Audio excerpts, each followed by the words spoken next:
Last examination algorithm ছিল তোমাদের CST third semester. তো অ্যালগোরিদমেও সমস্ত কোশ্চেন কমন আমার সাজেশন থেকে, যেটা নতুন করে বলার কিছু অপেক্ষা রাখে না। তো যেটা নিয়ে আমি আসবো সেটা হচ্ছে অ্যালগোরিদমের যে এমসিকিউ কোশ্চেনগুলো তার কিছু সলিউশন, যেটা সবাই একটু দেখো, একটু মিলিয়ে নেবে। তাহলে এমসিকিউ কোশ্চেন বা যে 20 মার্কস তোমাদের এমসিকিউর জন্য আছে, সেখানে কতটা মার্কস তুমি পাচ্ছ সেটাও জানতে হবে বা বুঝতে হবে। চলো আমরা শুরু করি।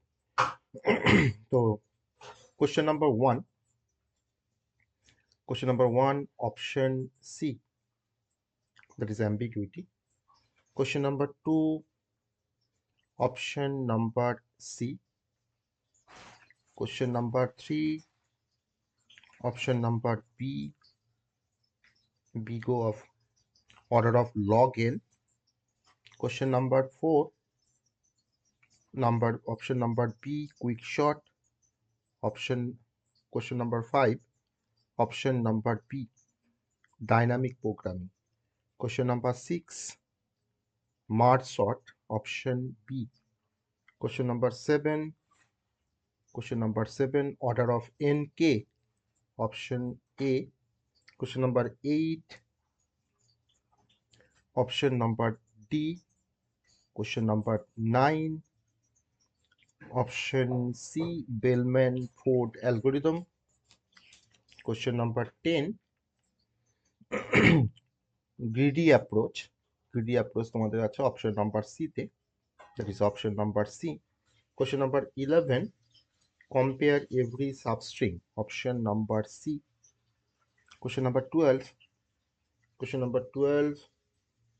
order of n square, option number B. Question number 13,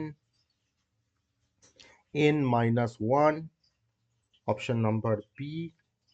Question number 14, order of n, question number 14, order of n টা আছে তোমার অপশন নাম্বার সি তে। আর question number 15, KMP string matching algorithm pre-processes the pattern to avoid rechecking the matched character, that is the option number A. এই হচ্ছে MCQ কোশ্চেনের solution algorithm সাবজেক্টে। তো একটু দেখে তোমরা একটু মিলিয়ে নেবে। আর এমসিকিউ যদি তুমি কারেক্ট অপশনটা লিখে আসো কিন্তু কোনো জাস্টিফিকেশন লিখলে না, তুমি কিন্তু 1 নাম্বার পাবে। তুমি কারেক্ট অপশন লিখলে, কারেক্ট জাস্টিফিকেশন লিখলে তুমি 2 মার্কস পাবে। কিন্তু তুমি অপশন কারেক্ট লিখেছো, জাস্টিফিকেশন ভুল লিখে, তার জন্য কিন্তু কোনো মার্কস পাবে না। এটা কিন্তু এভাবেই এমসিকিউ ইভালুয়েশন করা হয়। যারা ইভালুয়েশন করে বা যারা তোমাদের খাতা দেখে তারা কিন্তু এরকমভাবে ইভালুয়েশন করে। এটা কিন্তু স্টেট কাউন্সিলের একটা গাইডলাইন। অতএব যাদের অপশন ঠিক আছে, জাস্টিফিকেশন ঠিক আছে, তাদের তো কোনো সমস্যা নেই। কিন্তু যাদের অপশন ঠিক আছে কিন্তু জাস্টিফিকেশন ভুল লিখেছো, বানিয়ে লিখেছো, তাহলে সেক্ষেত্রে কিন্তু পুরো মার্কসটাই কিন্তু কাটা যাবে। ওকে, চলো। তো এটা অ্যালগোরিদম সাবজেক্টের এমসিকিউ সলিউশন। তোমরা একটু মিলিয়ে নাও, মিলিয়ে নিয়ে ক্যালকুলেট করে নাও কে কত পাচ্ছ। ওকে, তো আমরা, এটা তোমাদের লাস্ট এক্সামিনেশন ছিল। আর পরবর্তী এক্সামগুলোতে আমরা তো প্রিভিয়াস এক্সামগুলোতে তো আমি এমসিকিউ সলিউশন আমি প্রোভাইড করেছি ক্লাসে, মানে এক্সামের ডেতেই এমসিকিউ সলিউশন আমি প্রোভাইড করেছি। আর আমরা ফোর্থ সেমিস্টারে কম্পিউটার সায়েন্স আইটির ব্যাচ স্টার্ট করবো 7 তারিখ থেকে।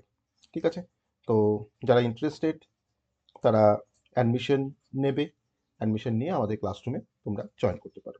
চলো, গুড নাইট।